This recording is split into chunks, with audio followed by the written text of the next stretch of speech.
दोस्तों नमस्कार। मैं हूं डॉक्टर एस के पांडे और हाजिर हूं रामश्री आईएएस के ऑनलाइन प्लेटफॉर्म पर। आज का विषय है बेगम खालिदा जिया का निधन। दोस्तों, दक्षिण एशिया की राजनीति में महत्वपूर्ण परिवर्तन आए हैं और इनमें से एक बड़ा परिवर्तन था साल 1947 में उपनिवेशवाद की समाप्ति। उपनिवेशवाद की समाप्ति के पश्चात इस क्षेत्र के अनेक देशों में नई राजनीतिक परंपराओं का जन्म हुआ, जिसने यहाँ की राजनीतिक संस्कृति को बहुत ही व्यापक रूप से प्रभावित किया। परिणाम स्वरूप अनेक महिला राजनेताओं का भी यहाँ उदय होता है। पाकिस्तान में बेनजीर भुट्टो, भारत में श्रीमती इंदिरा गांधी, श्रीलंका में सिरिमाओ भंडारनायके और चंद्रिका कुमार तुंगे, और बांग्लादेश में बेगम खालिदा जिया और शेख हसीना। इन महिला नेताओं ने न सिर्फ अपने मुल्क की सियासत को प्रभावित किया, बल्कि पूरे के पूरे दक्षिण एशिया पर इनके राजनीतिक कार्यों का असर साफ तौर पर देखा जा सकता है। आज हम बेगम खालिदा जिया और उनकी बांग्लादेशी राजनीति में क्या भूमिका रही है पर विस्तार से चर्चा करेंगे। बांग्लादेश की पूर्व प्रधानमंत्री बेगम खालिदा जिया के निधन से बांग्लादेश की राजनीति में निश्चित रूप से एक शून्य तो उत्पन्न ही हो गया है। वो बांग्लादेश की पहली महिला प्रधानमंत्री थीं। साल 1990 में जिया प्रथम बार प्रधानमंत्री जैसे महत्वपूर्ण पद पर पहुंची थीं। खालिदा जिया के पति जियाउर रहमान बांग्लादेश के इससे पहले राष्ट्रपति रह चुके थे। 1981 में जियाउर रहमान की हत्या के बाद खालिदा जिया ने राजनीतिक क्षेत्र में अपनी गंभीर और सक्रिय सहभागिता का शुभारंभ किया। उन्होंने स्वयं और अपने दल बांग्लादेश नेशनलिस्ट पार्टी को राजनीति के केंद्र में ला दिया था। बांग्लादेश की राजनीति में खालिदा जिया को अवामी लीग की नेता शेख हसीना का मुख्य राजनीतिक प्रतिद्वंदी के रूप में भी जाना जाता है।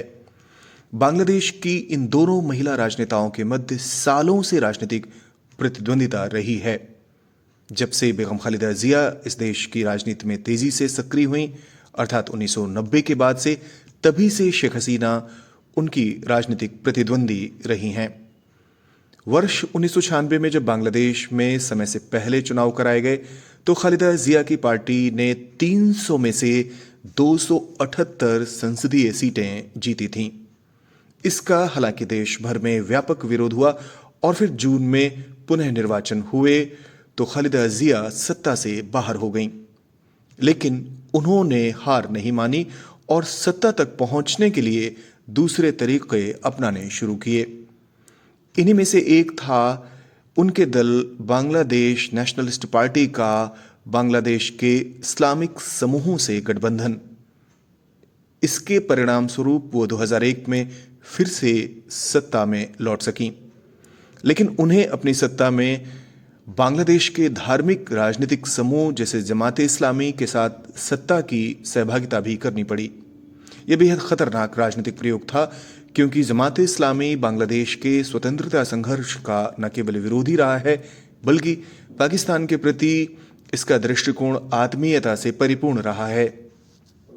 हालांकि एक दौर ऐसा भी था जब बांग्लादेश की राजनीति के शीर्ष पर स्थापित ये दोनों महिलाएं, अर्थात बेगम खालिदा जिया और शेख हसीना, आपसी सद्भाव और तालमेल से शासन भी कर रही थीं। ये दरअसल 80 का दशक था, जब जनरल हुसैन मोहम्मद इरशाद की सैन्य तानाशाही बुलंदियों पर थी।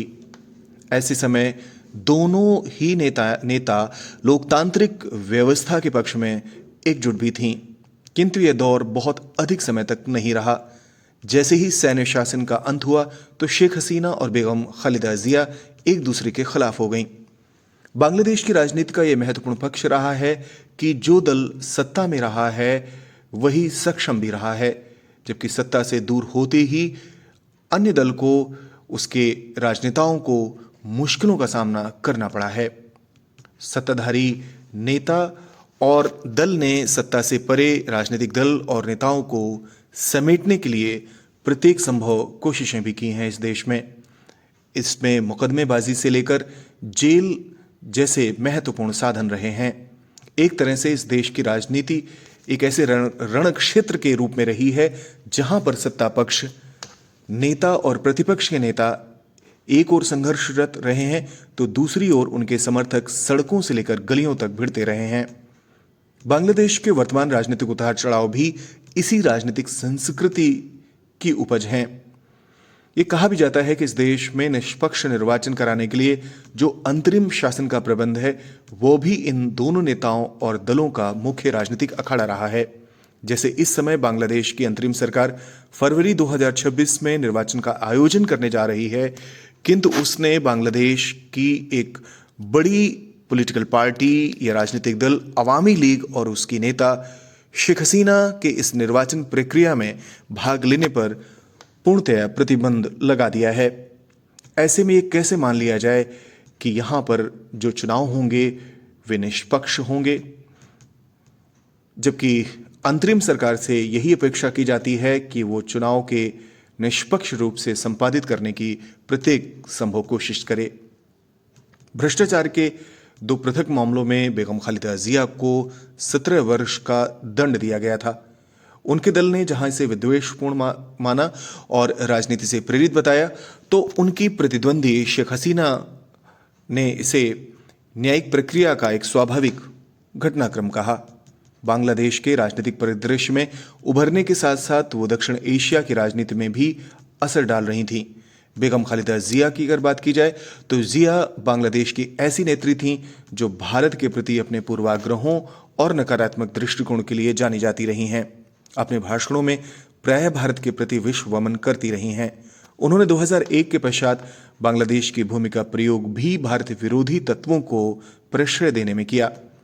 उनका स्वास्थ्य पिछले अनेक वर्षों से ठीक नहीं था। इसके उपरांत भी उन्होंने दृढ़ निश्चय किया था कि वो 2026 के फरवरी माह में आयोजित होने वाले निर्वाचन में जरूर भाग लेंगी। बांग्लादेश 1971 में पाकिस्तान से मुक्त तो हो गया था, लेकिन आंतरिक राजनीतिक गुटबंदियों और सेना की राजनीतिक महत्वाकांक्षाओं के चलते लगातार उथल पुथल का सामना भी करता रहा है। 15 अगस्त 1975 को बांग्लादेश के संस्थापक और अवामी लीग के नेता शेख मुजीबुर रहमान की परिवार समेत हत्या सेना के कुछ अधिकारियों द्वारा की गई थी। 1977 में जियाउर रहमान ने सत्ता अपने हाथ में ले ली थी और स्वयं को बांग्लादेश का राष्ट्रपति घोषित भी कर दिया था। कहा जाता है कि जियाउर रहमान का उद्देश्य बांग्लादेश में क्रमिक रूप से लोकतांत्रिक संस्थाओं का विकास करना था। इसी कारण से उन्होंने राष्ट्रपति का पद संभालते ही अगले वर्ष बांग्लादेश नेशनलिस्ट पार्टी की स्थापना भी की। लेकिन एक सैन्य तख्ता पलट के बाद 1981 में जियाउर रहमान की हत्या कर दी गई। भले ही जियाउर रहमान दीर्घावधि तक बांग्लादेश के राजनीतिक परिदृश्य में न रहे हों, किंतु उन्होंने इस देश में जहां एक ओर सैन्य तानाशाही की राहें मुश्किल कर दी, वहीं दूसरी ओर लोकतंत्र को एक सुदृढ़ विचार के रूप में रोपित किया।